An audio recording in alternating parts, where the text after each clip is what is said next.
সংস্কৃতি মানে তো শুধু কৌতুক অভিনয় বা প্রমোদ বালক সেজে মানুষকে হাসানো না। সংস্কৃতি মানে সমাজের যে অন্তরায় আছে, সমাজের যে বাধা আছে, সেই বাধাকে ডিঙিয়ে সে তিমিরকে কেটে একটা নতুন আলো আনার জন্য আমাদের সংস্কৃতির চর্চা বিশ্ববিদ্যালয় কেন্দ্রিক আমরা যেটা করি। আমাদের নবাব সিরাজউদ্দৌলা যেভাবে পরাজিত হয়েছিল, আমার ভোটারদেরকে আমি বলবো, আমার শিক্ষার্থী বন্ধুদের, আমার সিনিয়রদের, জুনিয়রদের বলবো যে প্লিজ আপনারা আমাকে সেভাবে পরাজিত হতে দিয়েন না। বাংলাদেশের প্রথম ইমিউনিটি বুস্টার সমৃদ্ধ ফ্যান্টাস্টিক হ্যাপি এনার্জি বিস্কিট সেজেছি বলতে আমাদের জাতীয়তাবাদের জাগ্রত মশাল নবাব সিরাজউদ্দৌলাকে আমি তুলে আনার চেষ্টা করেছি।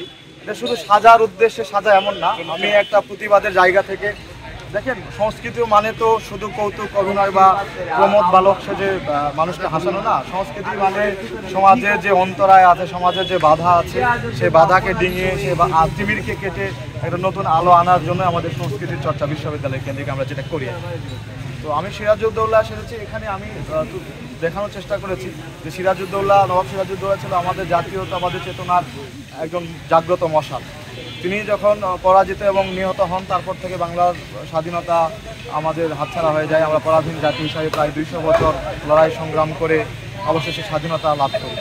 তো আমরা এখন দেখতে পাচ্ছি যে আমাদের সংস্কৃতির যে জায়গাটা, এটা কেমন জানি সেই পলাশির প্রান্তরের মতো আবার পরাজিত হতে যাচ্ছে। তার সব স্বাধীনতার সূর্য আজ আবার অস্তাচল যাবে।